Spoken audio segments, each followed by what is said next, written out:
Assalamu alaikum wa rahmatullahi wa barakatuh, everybody. Good afternoon or morning, depending on where you are right now.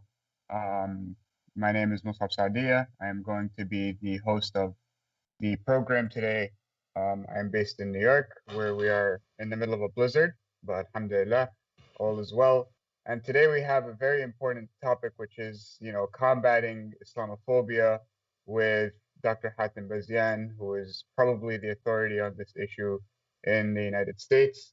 So very quickly, Islamophobia, as we know, is the fear or the irrational fear of Islam and Muslims and anything related with Islam. And we're going to get to delve deeply more into what that actually means. What does Islamophobia mean? How does it manifest itself? And what are ways for us to combat it as, Americans, Muslim Americans, but also allies living in the United States. So very briefly, I want to introduce Dr. Hatem Bazian. He is the co-founder and professor of Islamic law and theology at Zaytuna College, the first accredited Muslim liberal arts college in the United States. And he's a lecturer in the Department of Near Eastern and Asian American and Asian Diaspora Studies at the University of California, Berkeley. Dr. Hatem, he was an adjunct professor at the an adjunct professor of law at the Boalt Hall School of Law in the University of California, Berkeley. And he has a very, illustrious academic career regarding Islamophobia and Muslims in the Middle East in general. In 2009, Professor Bazian founded at Berkeley the Islamophobia Research and Documentation Project at the Center for Race and Gender from what I'm seeing here at UC Berkeley. And he's also, in addition to his academic work, Dr. Bazian is also a weekly columnist at the Daily Sabah newspaper and the Turkey Agenda Online magazine. And he's the founder and national chair of American Muslims for Palestine and a board member of the Islamic Scholarship Fund, as well as many other things. But I don't want to, bore you guys without getting into the program. So Dr. Hatem, take it away. Oh, thank you. Thank you for having me. It's a pleasure to be with you. And really how to address and discuss the issue of Islamophobia, and especially from an academic perspective, and to examine it in its multifaceted way. One, I think we need to say that there's a long history of demonization, of hostility, of defining the Muslim in negative terminologies, and we see it within Western writing going back almost hundreds of years. You could actually go back to as early as the 7th century with John of Damascus, who actually writes in a very negative way about Islam and Muslims. And then you get into what we could consider the Crusaders period, where the negative representation of Islam and Muslims that get to be present in the literature at the point of the multiple crusades that have been launched against Muslims.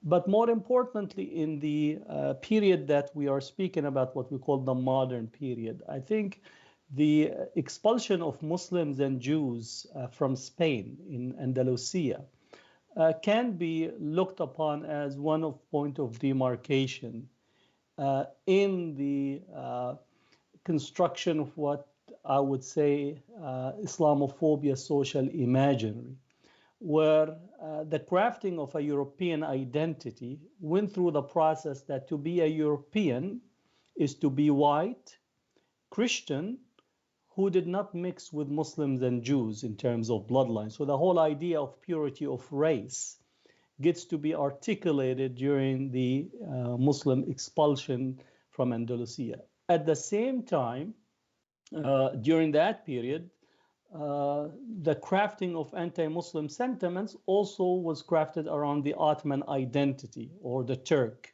So you also see these two strands, hostilities and crafting of racial purity, while simultaneously also constructing the anti-Ottoman Turkic identity as a way of constructing this European imaginary.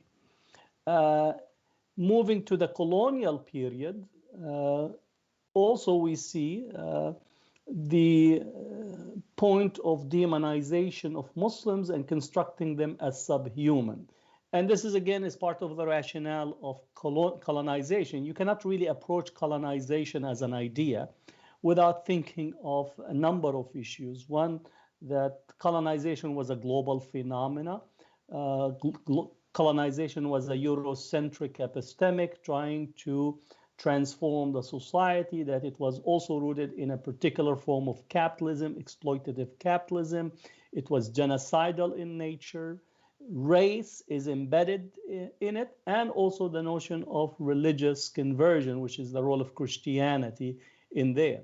So all these were written on the body, space, and time of Muslims. So the term Islamophobia actually initially appears in the French language around 1910, describing the French treatment of Muslims in North Africa, and creating what the definition at the time would have been an inimical feelings toward Islam and Muslims. So Islamophobia as a French term describes that phenomena that we witnessed during the colonial period. Moving forward, it is really Edward Said that mines or excavate the term and reintroduce it during the writing about Orientalism, but also writing covering Islam post the Iranian Revolution, as well as post the invasion of Afghanistan, Russian invasion of Afghanistan, where he compares European treatments of Muslims and the construction of negative Muslim stereotypes, and compare it to the anti-Semitism. And he actually tries to locate the genealogy of anti-Muslim sentiments, in essence comparing European discourse to anti-Semitic and the hostilities toward Jews. So he begins to make that comparisons. And then we begin to actually engage in the research of trying to examine Islamophobia. So that's just the genealogy of a long history and long array when we think about Islamophobia in general. So if people are aware of that strand, now I want to take you through another strand to think about. The end of the Cold War in the early 1990s also created a vacuum among Western theoreticians of how to organize, in essence, the state, military, industrial complex, foreign policy, and so on. So long and behold, at the end of the Cold War, we get the writing of initially Bernard Lewis, the Clash of Civilization thesis, followed by Samuel Huntington, who makes Bernard Lewis' thesis popular by writing first an essay in Foreign Affairs, and then following it by a book that is published under the same type of title. His initial article in the Foreign Affairs had a question mark, meaning he was not sure. The book actually removed the question mark, so now we have an affirmation. The interesting part about the Clash of Civilization, especially on page 20 of the book, Huntington says that in order for the West to love itself, we need to find an object of our hate. Or in essence, we need to know whom we hate in order to achieve self-love. So you could think of the Huntington thesis as in search of enemy as a way to consolidate our self-identity in terms of Western thought. For me, the Huntington thesis, Clash of Civilization, becomes the go-to book to craft a new foreign policy, a new Western society, by identifying the Muslims as a group globally to be the new enemy, and through it the new post-Cold War reorganization of the state politics, reorganization of the military-industrial complex, shaping relations, and also rationalizing a whole host of interventionist policies.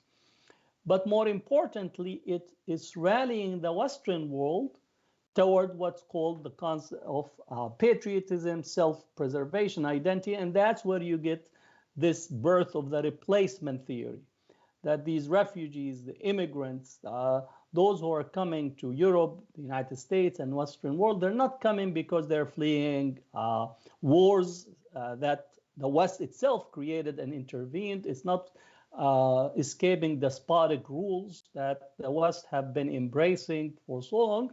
Really, they're coming to the West to replace the white race. And there'll be simultaneously the clash of civilization thesis, simultaneously rallying the domestic, in particular white supremacists, white nationalists, segments that are supremacists, in order for them to say that you are protecting the Western society from this lesser human, the subhumans that are attempting to replace you. So that's the clash of civilization thesis, which importantly, it is using cultural racism as a way to rationalize the reorganization of Western society. And cultural racism really is a signpost for biological racism, since biological racism went out of currency after the Second World War with the Nazi Germany. So in the modern rearticulation is using cultural racism as a way to, as a signpost for biological racism. And you begin to have the emergence of what we call Islamophobic industry that is wedded to the clash of civilization thesis, catching up or re-articulating Western identity around whiteness, and in essence becoming belligerent racist in a public way. Now, specifically in the United States, if I could move to the United States much closer, the intensification of Islamophobia actually emerges with the election or the presidential campaign of Obama. Obama was projected as a closet Muslim. And if anything, there's a whole conspiracy. So thinking about the conspiracy theories that we take, one of the biggest conspiracy theories that were articulated around Obama, that he is not American, that his birth certificate, which is the birther movement, followed or simultaneously immediate after his election with the Tea Party patriots, which in essence used that as a way to rally, in particular, the white segment of the American society, to stoke the white resentment and this notion of taking our country back, right? That we lost our country. Now, I argue and continue to insist that people really wanted to use the N-word on Obama. They were completely opposed to having a black person sitting in the White House or actually being on the top of presidential campaign. And if you think about the demonization that was targeted at Obama, it's because of his blackness. But people felt at ease in using his Muslimness, using the M word as a signpost for the N word, and began to rally opposition, taking our country back, that we lost our country, that what we need is a reinvigoration of the white identity. So you get anti-Muslim sentiment, anti-immigrant sentiment, anti-minorities. And also we notice that almost the militarization of this movement that takes place. So in this sense, the Muslim becomes the gate or the trope through which the racists come back into mainstream society, defending Western society, Western civil society, Western politics, and so on, from the supposed takeover by the Muslims, which in America is 1.5. And then you get a whole series of conspiracy. For example, a number of books that get to be published and put out that Obama is a plant of the Brotherhood movement. So basically saying that the takeover of America. So you get the whole notion of investigation, innuendo, reports, and so on that is done often by the Islamophobic industry, especially Middle East Forum, Daniel Pipes, Stephen Emerson, Pamela Geller, David Horowitz, all these who are running in the same atmosphere, right, that begin to actually articulate this for their own purposes, their own reasons. Again, you could connect to segments of the pro-Israel, evangelical right, Zionist network that see an opportunity in here to jump into this place. So that's in the United States. The intensification actually occurs in 2008 and thereafter. And it's not coincidental that Trump, who is the one of the key figures in the birther movement, rides the Islamophobic train all the way to the White House in 2016. And it's not coincidental that in his TV interviews when he began to run, he says Islam hates us, right? And insists that what we need is to use Islamic terrorism. What we need is to have a complete Muslim ban. He understood that he was actually campaigning for the white segment of the American society. On a note, Islamophobia on a global level intensifies during election cycles, not during terrorist attacks, which is often people think that because there is terrorism, there is intensification of Islamophobia. Actually, that's not the case. What we time and time again, research shows in the UK, in France, in Austria, in Netherlands, in Belgium, in Australia, in the United States, in Canada, that Islamophobia intensifies during campaigns because politicians, especially in the Western world, have understood how to use wedge issues, anti-Muslim sentiments, anti-Muslim discourses, and use it to monetize it for votes at the ballot box. And I think understanding that dynamic is very important because also we need to speak in relation to Muslims' wrong approaches of how they deal with Islamophobia, thinking that if we just tell people the 5 pillars of Islam and intro to Islam, they would actually all of a sudden begin to be either neutral or embrace Muslim as equal. This is a complete, what you call a faulty analysis of what we're dealing with. That does not mean that you don't engage with people if people are asking you about what Islam is and so on, but that as a methodology, an approach of countering racism, you're dealing with an emboldened groupings that have understood the power of fear and the power of demonization, the power of racialization as a wedge issue in political landscape. And the history of campaigns in the Western world is filled with the use of racialization, stereotypes, and symbolic racism in ads in order to actually drive the voters into the ballot box to vote out of fear, to vote against the minorities, to vote against those whom they have been stoked to believe that they are their enemy. So in the United States, again, you go back to the Chinese Exclusionary Act period. You could go to the anti-immigrant period during the early 1920s, the Palmer raids, anti-Japanese sentiments, anti-Latino sentiments, and also the height of the civil rights movement where the black subject constantly have been demonized by politicians as a way to win elections. So we need to understand where this genealogy is coming relative to Islamophobia.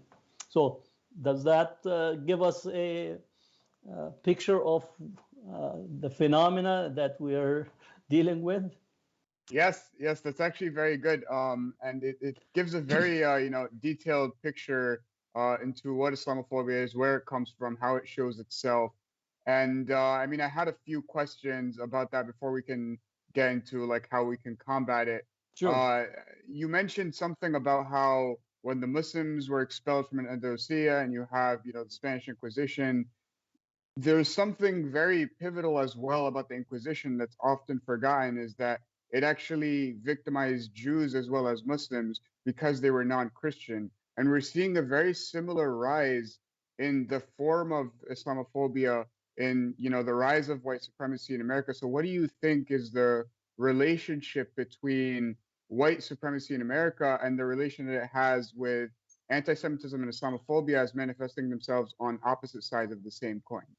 Well, we need to at least begin to understand when we think of the term race and racism, at the core of it, racism is controlling the body, the space, the time, the environment of individuals and groups that are racialized or entered into a structure of racialization. And we could mention maybe both the work of Ramon Grasfugel, work of Michael O'May, and a whole other individuals relative to racism.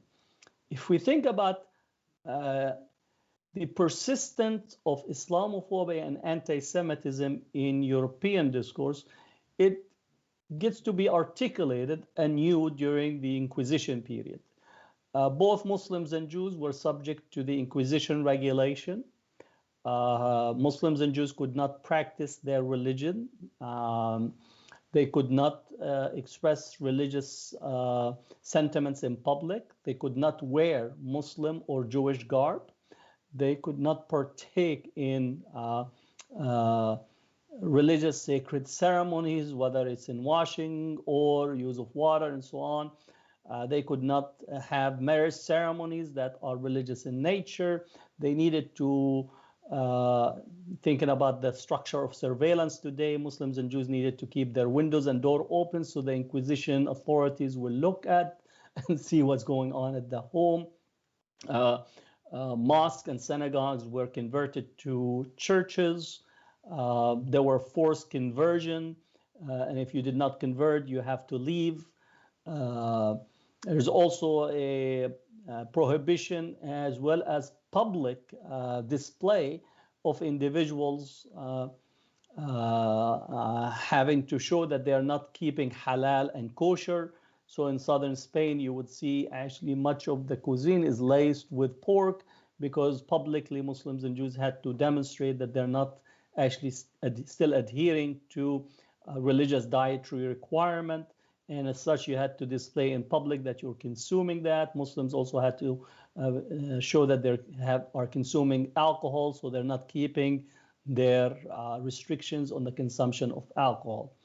So all of this, again, showed that the emergence of what we call Europe, which is also it's a constructed terminology, because for Europe to be Europe at that time, it had to expel Muslims and Jews from Spain, but also half of Europe at the time was under Ottoman rule.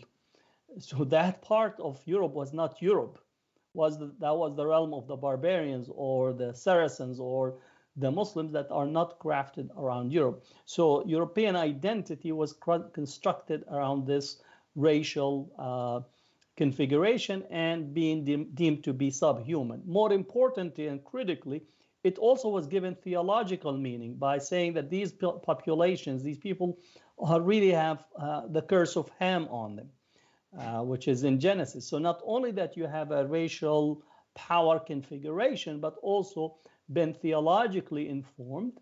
And as such, Muslims constitute one aspect of this theological dimension. And then the Jewish subject was also projected on him from Christian theology, that they're accused and permanently charged with the death of Jesus or the crucifixion of Jesus. So what you get is an anti-Semitism and Islamophobia that is intertwined into theology and intertwined into a racial construct that then gets to construct that the white person is not only a white person as a result of what you call changes and evolution, but rather because the white person is being in the image of God and representation of God, and everything else is but a curse that has to be corrected. So once you get to the later period where colonization is actually put into practice, even if you kill them and you kill those you're killing, quote, the lesser breeds, from a religious theological perspective. And one way, if they enter into Christianity, at least you are saving them from the hellfire thereafter. So that rationale becomes in here. So Christianity was a co-partner in the colonial project. It was a co-partner in the capitalist project. It was a co-partner in conquest and dominations across the world. And we still see this resonance today in what we call evangelical Christianity, or Christian Zionism is one of the features. They're not supporting the Jews for being Jews. They're supporting Zionism as a stepping stone to the second coming of Jesus. And when Jesus comes again, Muslims and Jews will be, in essence, put to the grind, that they will be killed or convert to Christianity. So even the modern construct, modern thinking relative to foreign relations, U.S. foreign relations from an evangelical perspective, it's instrumentalized that Muslims and Jews are basically a supporting actors in a global cosmic theater piece. And their role is basically to come on the stage for a few minutes, deliver the tea, and exit stage left or stage right, depending on what you are. And the real history is only the history of Christianity as it's been contemplated by the evangelical Christian right using speculative theology in order to bring forth this type of understanding. So you have a long history in there in relations to anti-Semitism and Islamophobia. So, and that's usually sometimes get people confused, because some part of the white nationalist supremacist one, they support Israel while simultaneously being anti-Semitic. And this is what you call the confusion, because again, for them, Israel is an instrumental piece in bringing in or ushering in the second coming. But the Jewish person as a person, in this sense, is a person that is not to be included or to be incorporated into the world, into history, into the future horizon, because their role will come to an end when Jesus' second coming is there. So that's where the confusion that people tend not to understand that relationship that is there, and often is articulated in a confusing way in the contemporary period. Yeah, it was really interesting because in January 6th, on the Capitol Day attack, or I say the Capitol attack, you saw people who were wearing like very clearly anti-Semitic and disgusting shirts, and they're holding a flag of Israel at the same time. And you know, the cognitive dissonance is very it's alarming. And this leads into my next question actually, which is, you mentioned something about cultural racism, right? And how, you know, it's kind of where Islamophobia in America kind of manifested itself, and it came from that root of cultural racism. Well, what do you think is the root of cultural racism, and how does it relate to Islamophobia past just the replacement theory that you mentioned, where, you know, they think that people coming to this country are here to replace them? Well, I said cultural racism is a signpost for biological racism. Biological racism was the primary feature of Western discourse in the 19th century, 20th century, all the way up to the Second World War. One can say that Nazi Germany is the culmination and the conclusion to a biological racism construct that was the primary construct. So we should not think of Nazi Germany as an exception to European thought, but rather it came from the belly of the beast of European thought as it relates to race. Racism in relations to practices in the colonies, practices in India, the practices of Belgium in Southern Africa, the whole scramble for Africa, the British treatment of the Indians, and so on. So biological racism was at the foundation. It's the stitching that defined 19th and even before 19th century, but definitely in the 19th century, early 20th century. Remind people that in various European capitals, you had what you call a human zoos. where you actually go and visit to touch the lesser breeds or the lesser humans that were brought from distant places, whether from Asia or Africa or the western part of the hemisphere. And you could actually go into these human zoos where huts are put in place, where kids are there, where you could actually come and try to look at them in literally a zoo construct in France, in the Netherlands, in Belgium, and so on. And from that, in essence, that biological racism comes to a destructive conclusion of the Second World War. One lesson, or at least to understand what happened, is that this notion of the superior race of the Nazi, white supremacy at its most articulated, militant,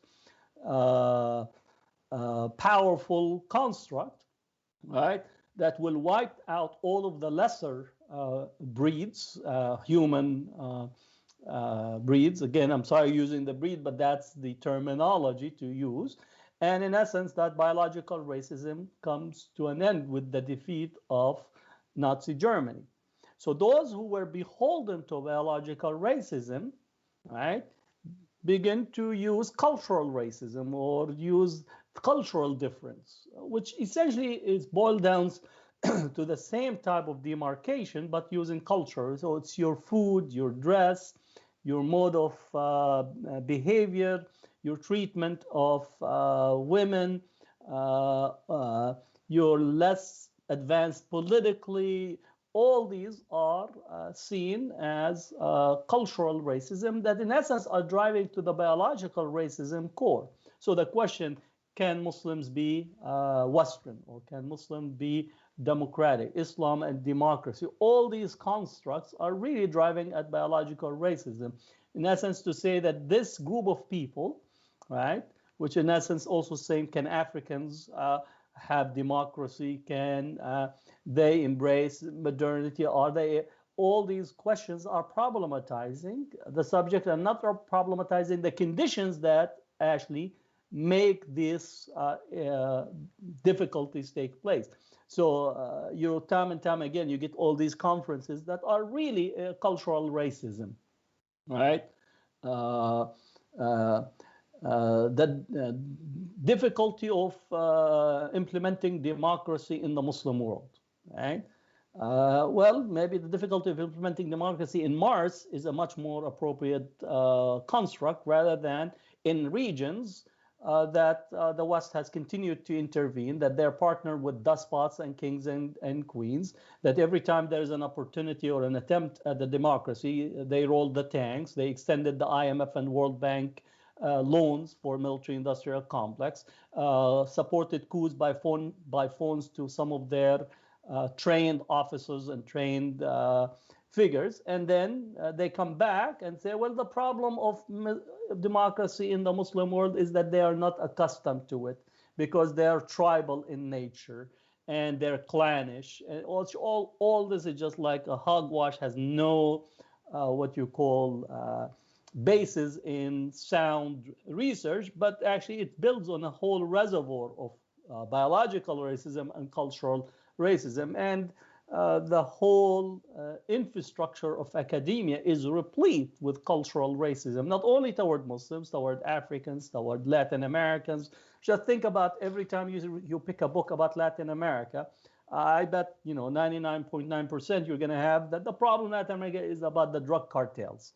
As if nobody in Colombia, Venezuela, El Salvador, Nicaragua, Chile, and so on, when they get up in the morning, instead of thinking, let's go and play a soccer game, well, let's see if we could put together a drug cartel, because it actually makes us feel better.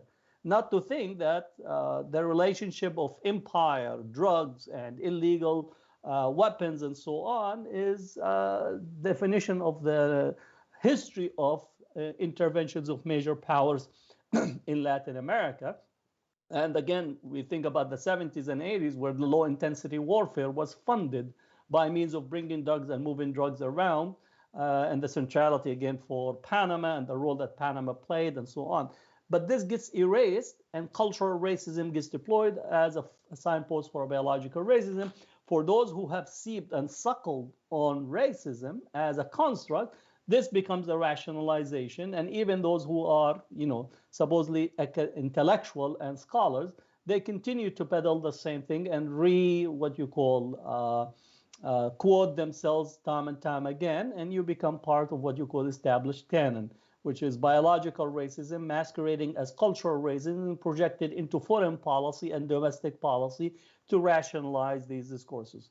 Again, to use another notion of cultural racism that is with us here in America, you will see people on TV when you talk about, let's say, the conditions of the Black community, right? You'll get a racist, biological racist, use a cultural racist, say that the problem in the Black community is Black on Black violence and single mother households.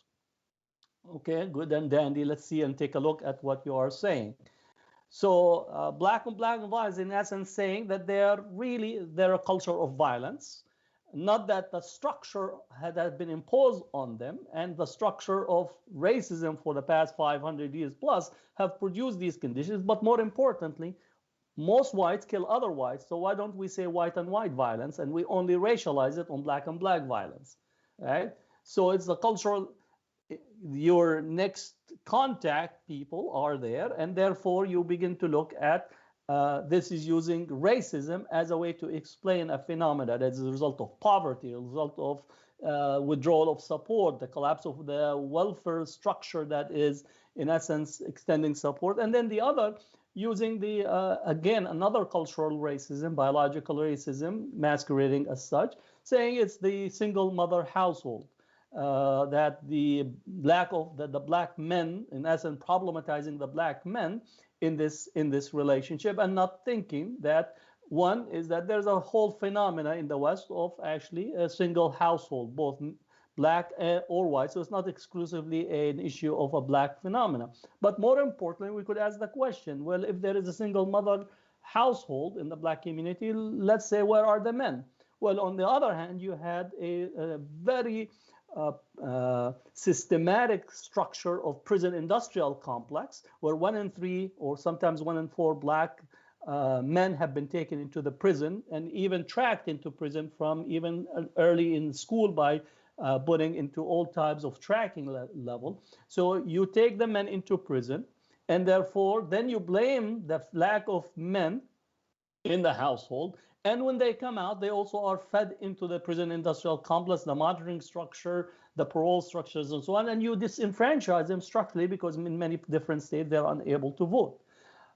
So in this, again, is constantly problematizing on a racial aspect the Black subject in relations to the phenomena that the structure has produced over 400 to 500 years, if not continuously doing so. So in the same way that we approach the Muslim relative to cultural racism and understand its biological nature, the same thing is applied relative to the Black community, and how the Black community constantly we use these cultural signposts to explain biological racism, or at least a signpost for biological racism, to explain issues that are complex, that are deeply ingrained into a whole trajectory of 500 years period that needs to be understood. So for me, anyone that chooses this as a way to explain is basically engaged in biological racism. And they're not really interested in understanding what is unfolding in relations to the Black community, Muslim community, Latino community, or Asian community in general. So these are what you call the set tropes that are used often, and we see it in the press, we see it among scholars writing, what I call them embedded intellectuals. They're embedded empire, they explain empire, they write from an imperial lens, they project themselves as what you call the masters of imperial logic, in order for them to continue to extend. And in this, you get rewarded because you are an embedded intellectual. Your role is to glorify the imperial discourse and problematize its victims. Yeah. SubhanAllah, Dr. Bazian, you're like a walking encyclopedia. This is amazing, mashallah. So I wanted to get more into the action now, since we've talked about like where it comes from, its history, the genealogy of it, and now I want to talk about like how does it actually manifest itself in the day-to-day of the Muslim American? How does it look like? And then after we talk about that, we can talk about what are ways we can combat that.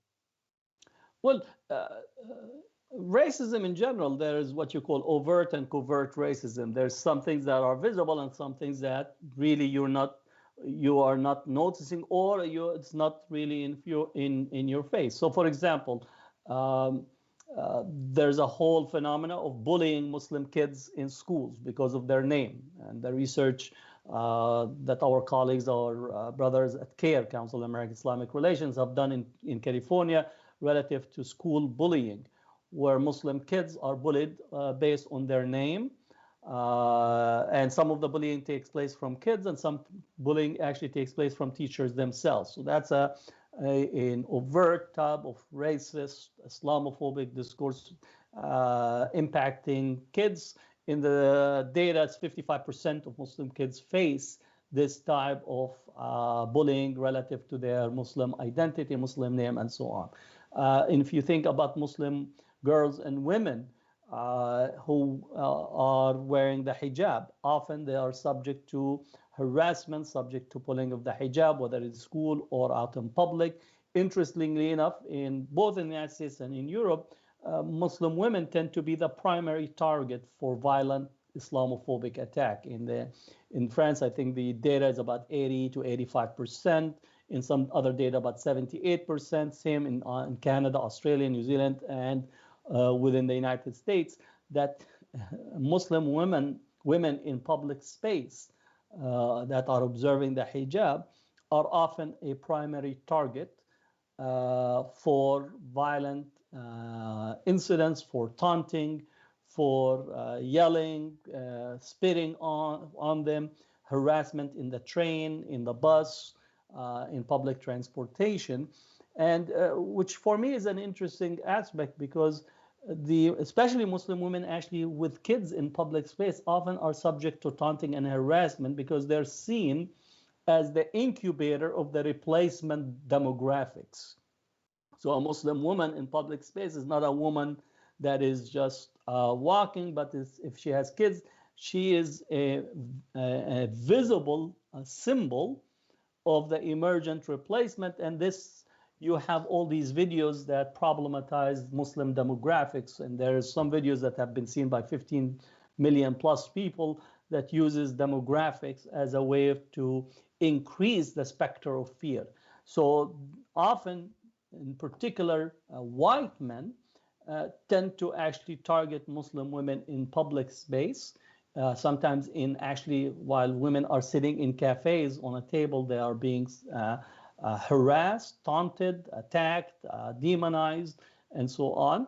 And then for men, likewise, they might feel or might experience the Islamophobia by often, for example, a number of cases of employment, they're being taunted relative to terrorism. The person's name might not be Osama, but every time in the employment or in setting are called Osama, reference to bomb, what do you have in your jacket, and so on. And we have a number of incidents that actually went to court on employment harassment cases relative to this type of engagement that men face in there. And then the problematizing of Muslim men in relations to securitization, hyper surveillance, entrapment cases that really feeds into this Islamophobic environment. And then also the Muslim men in general in relations to this theory of countering violent extremism, which is, again, it's junk science, but the fact is junk science doesn't mean that the government has not adopted. So CVE in the United States, countering violent extremism, or PREVENT program in the UK, or the recently adopted new policies in France and Austria, all really are using junk science to try to target what supposedly is a pipeline to terrorism. So Muslim men tend to, if they begin to observe Islamic behavior. If they grow a beard, is seen as a sign of radicalization. But also, if they shave their beard, is a sign of radicalization because they're attempting to hide their identity. All these are basically junk signs that are coming from individuals that possibly don't know the direction to Mecca, even if they're standing in front of it. And sometimes also Muslims who are looking at Islamophobia from a sectarian perspective. So they think the good Muslim, bad Muslim, they represent the good Muslim, and they problematize what they deem to be the bad Muslim. So I'm very critical of individuals as well as legal opinions or fatwas of Muslims that try to problematize the Brotherhood movement and to say that the Brotherhood movement is a terrorist organization. In essence, they're taking a class of Muslims that is across the globe and using a marker on them, which basically saying that these are the bad Muslims, while we are the good Muslims. Why? Because X, Y, and Z. And I think this is very, very problematic, and I see it was very insidious as an approach that has been adopted by a number of states. So we need also to understand that this type of Islamophobia that target Muslimness, especially in relations to a Muslim group that has a political view. I might disagree with some of their policies, but that's all on an intellectual level. But what we are seeing increasingly is the problematizing of the Muslim subject by using the Muslim Brotherhood movement tag on them, in essence saying that this group is the bad Muslim while this group is the good Muslim. So we're also seeing this in relations to, in particular, Muslim men and those who are engaged within civil society.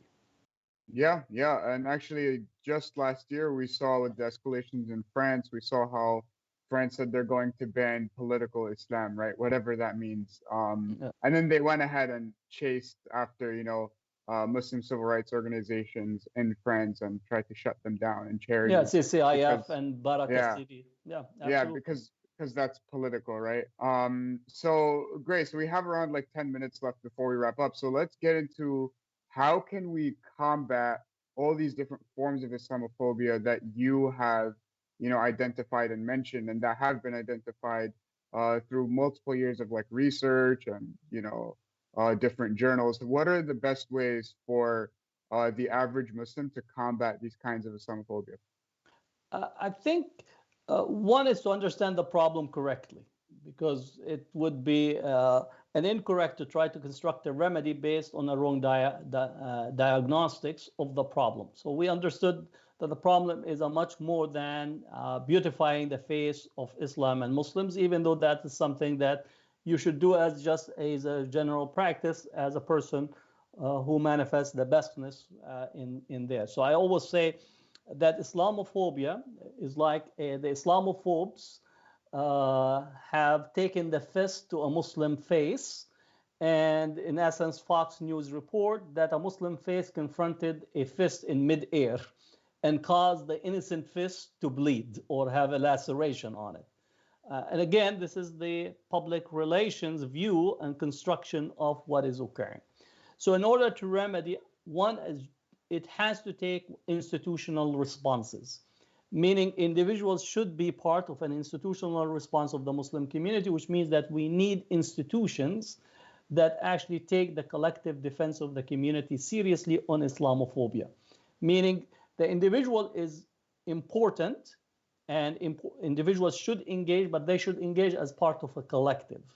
As we say, يد واحدة ما بتصفي, that one hand does not clap by itself. You need a collective hand, and يد الله مع الجماعة, that the hand of God is with the group. So we need institutional group responses. Second is that we have to double and triple and quadruple our effort in identifying as well as responding appropriately to the Islamophobia industry. In essence, we need to name and shame the Islamophobes. So Muslims who are engaged, they need to know who is at the hub of the Islamophobia industry. They need to know the Daniel Pais, the David Horowitz, the Stephen Emerson, the Frank Gaffney, the Pamela Geller. They need to know them. They need to know their funders. They need to know where their resources are taking place, and they need to know which institutions are actually supporting and mainstreaming Islamophobia. So I'm very critical of the relationship with the AJC, American Jewish Committee, the ADL, Anti-Defamation League, The organization, even we looked at the tax returns 990 of the Jewish federations, which was funding Islamophobic figures. They funded Geert Wilders. Geert Wilders from the Netherlands, who was behind the promotion and put in the competition for the Prophet's cartoon. So we need to identify and make sure to name and shame, and they need to actually be on the record publicly apologizing to the community. Third, we need a systematic data collections. Not to promote, I don't like to promote our work, but we did develop an Islamophobia reporting app because data should drive policy. I am all for feelings, and we could discuss feelings, but feelings by themselves cannot drive policy. So data collection, sound data collections, and documentation of the phenomena. So I encourage people to download the Islamophobia reporting app and use it to report Islamophobic incidents. Fourth, I do encourage people also to promote sound work and not to promote the Islamophobic messages. I am all for what you call, look at what this Islamophobic message is about, but this is what you call, you get to have search engine monetization for your opposition. So we need to actually amplify our good work and the collective good work of Muslims. So if Muslim organizations or allies are doing, we need to amplify it and to learn how to connect our work together, promoting other work within the community and within the broader community is positive. So we should come out of our shell that I only promote what I do myself. So again, to make sure that we amplify and send out the positive material. Fifth, if I would add, is to support financially those institutions that are engaged in the work and to make sure, because you need both the research and the resources to make it possible to do so.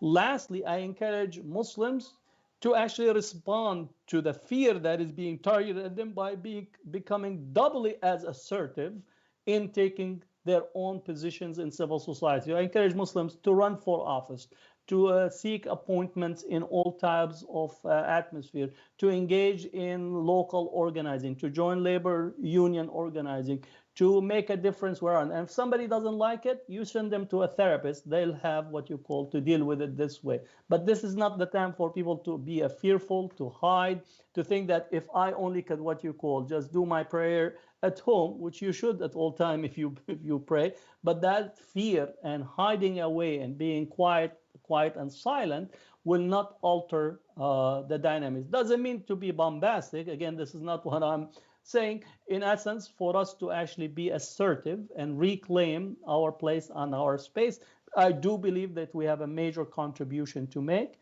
and this contribution should be reflected.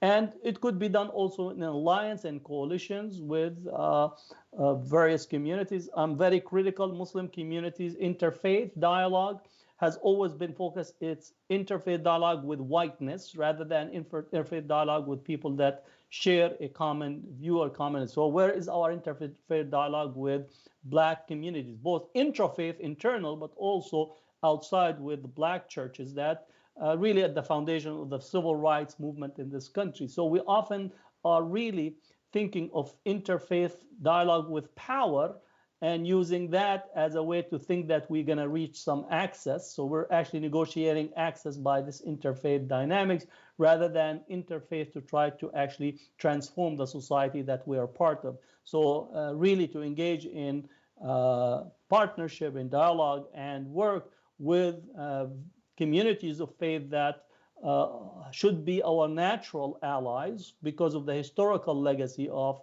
struggle that they have committed and continue to commit these times. And whatever racism we're facing today, in essence, the book has been written on it. So if you don't have relations with the Black communities, Black churches, and the Black civil rights movement, then you're missing what I would say 99% of the history of America, and you're only thinking of Muslimness as the only way for you to view yourself.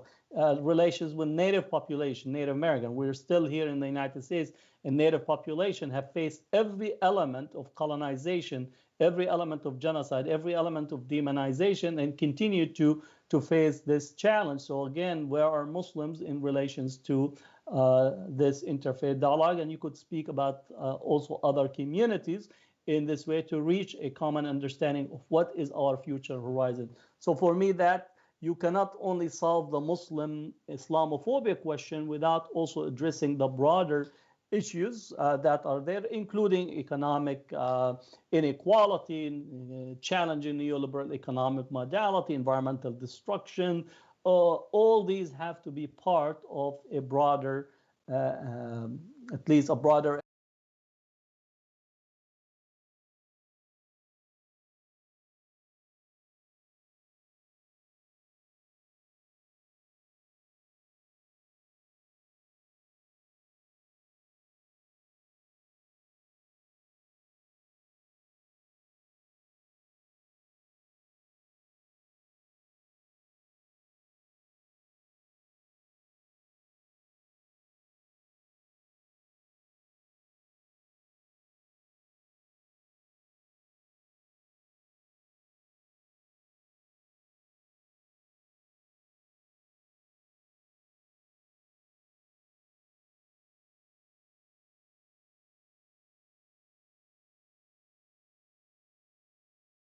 Islamophobia in India with the rising Hindu nationalism and the PGP party. We have a whole series of issues in relations to Islamophobia, in relations to gender that we are publishing. So I would recommend for people to access the Islamophobia Studies Journal and engage the material that we are publishing, because again, it deals with the issue in a systematic way, in a scholarly research that covers the broad global phenomena, including Islamophobia in Muslim majority countries, where there is such a phenomena as well.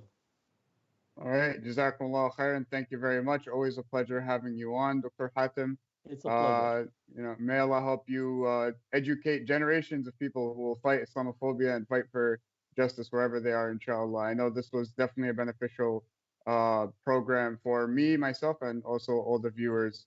I think we have reached the end of our time. So we will see you all on the next program, inshallah. I know there's another program on this channel that will start at 1:30. And inshallah, we'll have, Dr. Hatem, if time permits, another time, inshallah, this year. Inshallah. Thank you, Mosaab, and wish you all the best. Yes. Jazakumullah khairan. Assalamu alaikum, everybody. Wa alaikum assalam.